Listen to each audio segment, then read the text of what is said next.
Salut YouTube! Aujourd'hui je vais vous parler des 12 livres, donc j'ai ma grosse pile ici, des 12 livres que mes copines m'ont sélectionnés. Donc j'ai un Discord avec beaucoup de copines dessus.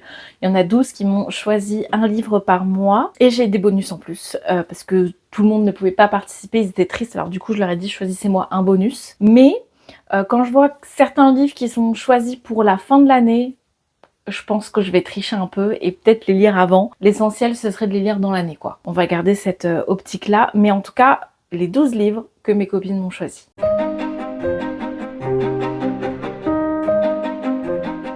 En janvier, c'est Wendy. Je vais penser à mettre toutes leurs comptes sur quelque part, par là, et sûrement leurs liens en bio. Wendy m'a choisi 200 d'écume et de glace pour le mois de janvier. Donc Wendy, c'est une copine que j'ai eue au tout début que j'ai commencé à être sur TikTok. On a commencé à peu près en même temps. Je me suis mise sur Instagram, elle a suivi juste après et elle a eu une période de sa vie où ça allait pas très fort. Et ce livre l'a sauvée, on va dire. Enfin, l'a sauvée en tout cas. Ce livre a eu une importance absolument capitale pour elle et elle veut absolument que je le découvre. Il faut savoir que je sais pas qu'est-ce qui se passe dans ce livre. Je sais que cette jeune femme s'appelle Perséphone, qu'elle va partir en vacances chez sa grand-mère qui habite en Bretagne et je crois que c'est une sirène. Et du coup, elle va découvrir le monde sous la mer, enfin sous la Manche du coup. J'ai pas envie d'en savoir plus parce que j'ai pris ce livre de base uniquement pour sa couverture qui est absolument sublime et j'ai vraiment envie de découvrir un petit peu l'histoire et essayer de l'apprécier comme Wendy l'a apprécié. Donc c'est le moment de le lire. J'avais toujours dit que je voulais lire cet été, donc l'été 2024, c'est largement passé. Ensuite en février, c'est Gabi, donc pareil, une personne qui me suit depuis le début sur tous mes réseaux. Dès que je les ai créés, ça a été l'une des premières à s'abonner à mes comptes. Je l'en remercie fortement. Ça fait toujours plaisir d'avoir des personnes qui nous suivent comme ça. Et elle a choisi pour le mois de février L'Ascension des Dragons de Marion Aubry. Je vais être tout à fait honnête, je ne sais absolument pas de quoi ce livre parle. Pourquoi ? Parce que je l'ai acheté pendant les All-Star, donc l'opération All-Star où tous les livres étaient à 1,99 € et je l'ai acheté uniquement parce que ça vient de Plume Blanche. C'est écrit par du coup une autrice française et ça parle de dragons. J'ai pas essayé de chercher plus loin.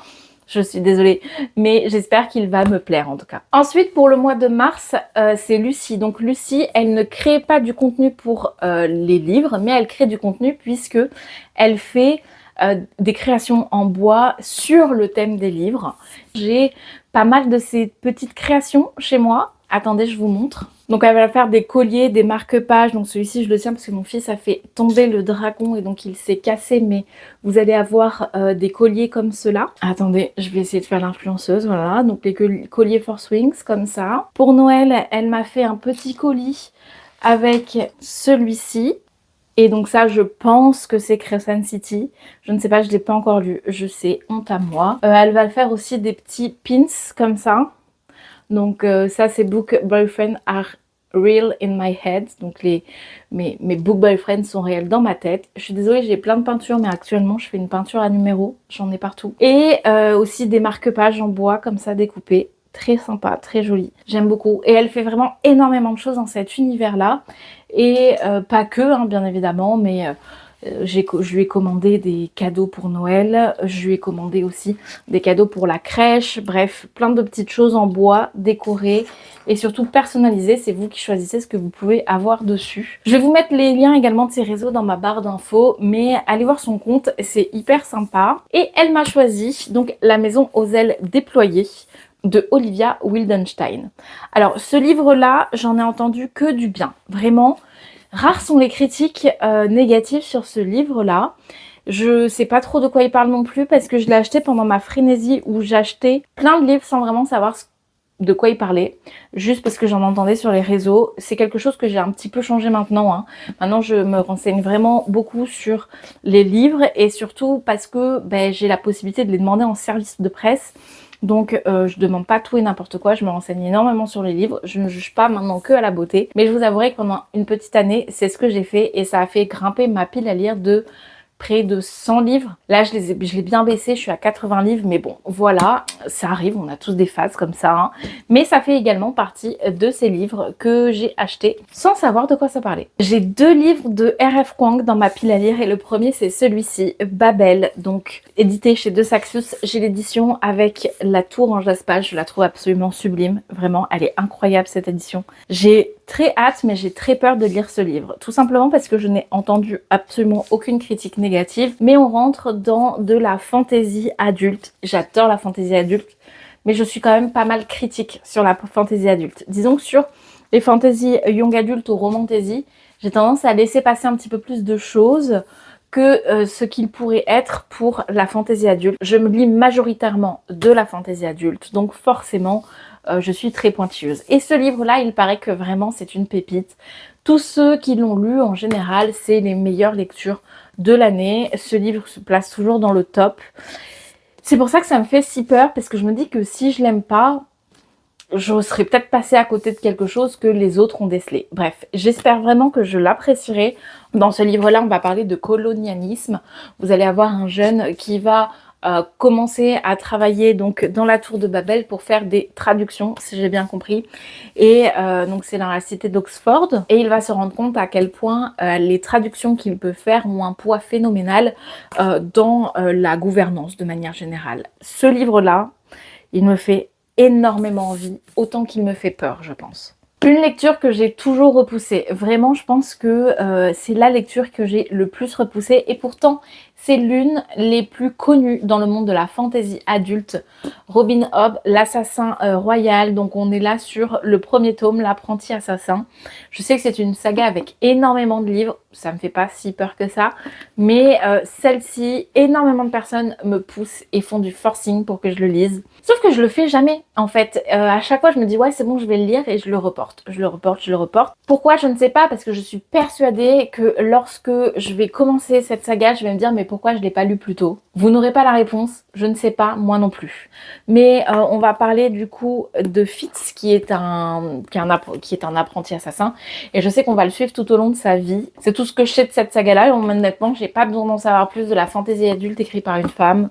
Moi, je prends. La guerre du pavot, donc de R.F. Kuang, le deuxième livre. Celui-ci, il a été choisi par Mélanie pour le mois de juin. Et je pense que je le lirai peut-être avant, parce que je sais que De Saxus va faire une réédition complète de la saga, j'imagine avec des collecteurs absolument somptueux. Quand on voit le travail magnifique qu'ils ont fait sur Bone Season, j'en attends tout autant pour cette saga-là.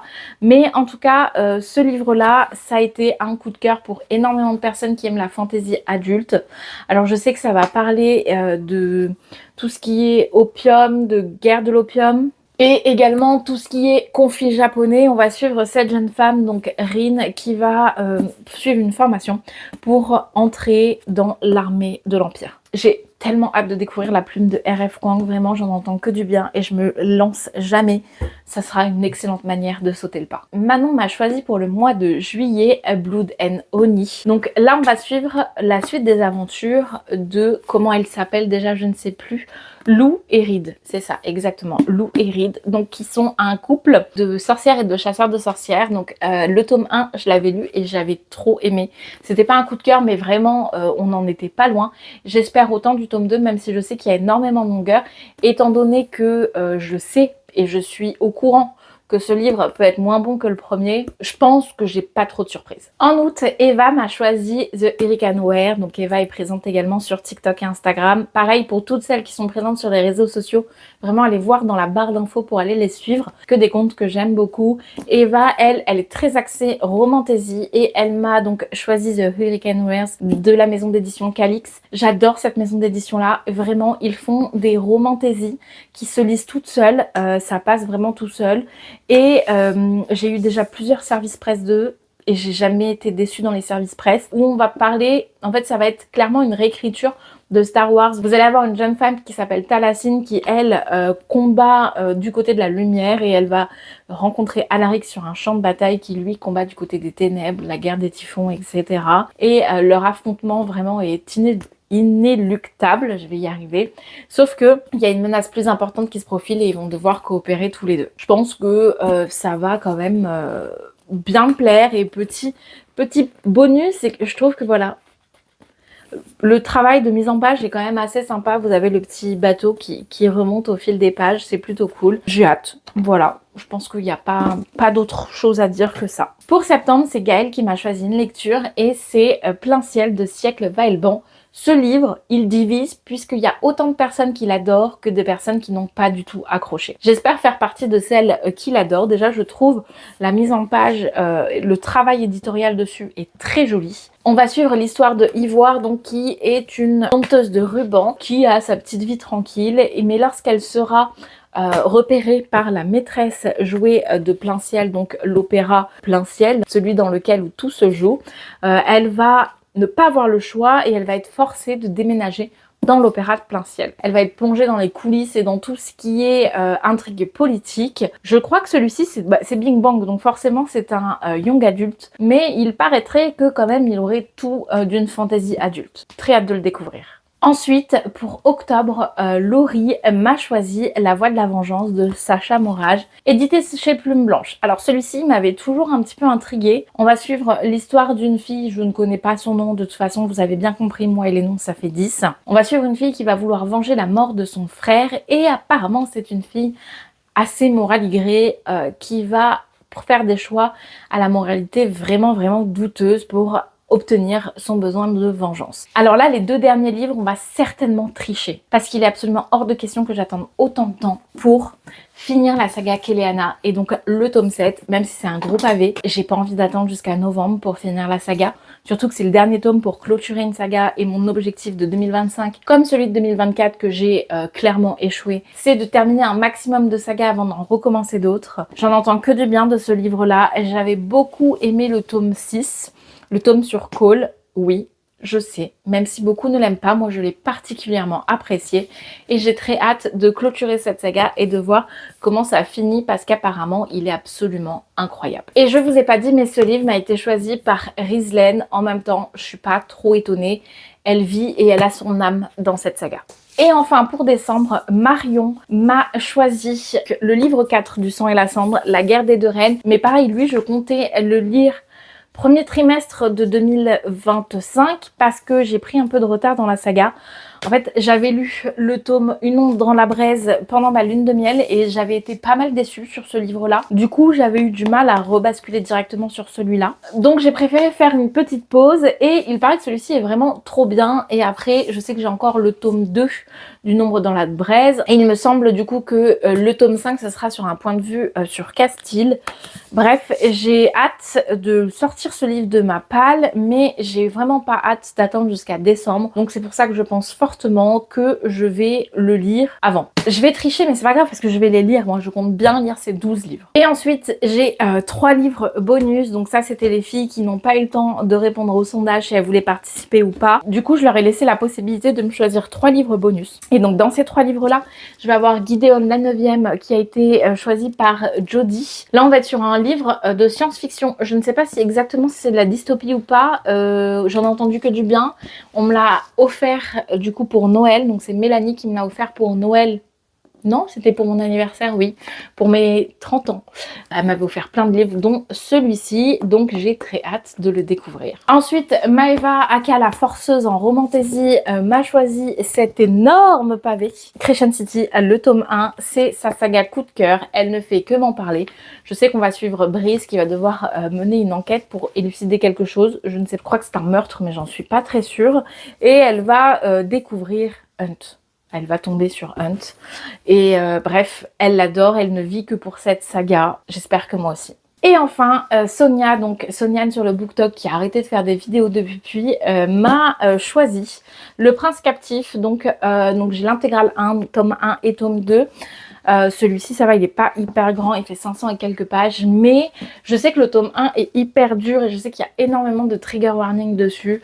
Je pense qu'on va parler d'un prince captif qui va tomber amoureux d'un autre homme, il me semble. Il fait partie de ces livres que j'ai achetés sans trop savoir de quoi ça parlait, puisque je venais de débarquer sur le BookTok et que j'achetais tous les livres que j'entendais. Ça en fait quand même pas mal, je sais que je vais tous les lire. En tout cas, je vais me donner à fond pour lire ces 15 livres, en sachant que je lis en moyenne 7 livres par mois. Donc je pense que ça c'est très facilement réalisable et je suis pas une mood reader, donc je sais que quand je m'impose une lecture imposée vraiment entre grandes guillemets, hein, on est prête à commencer cette année 2025 et à vider sa palle, ça c'est le plus important. En tout cas, je vous remercie si vous êtes arrivé jusqu'à la fin de cette vidéo. N'oubliez pas de vous abonner et d'activer la petite cloche pour recevoir des notifications quand une nouvelle de mes vidéos sort. Et je vous dis à très vite pour de nouvelles recommandations livresques.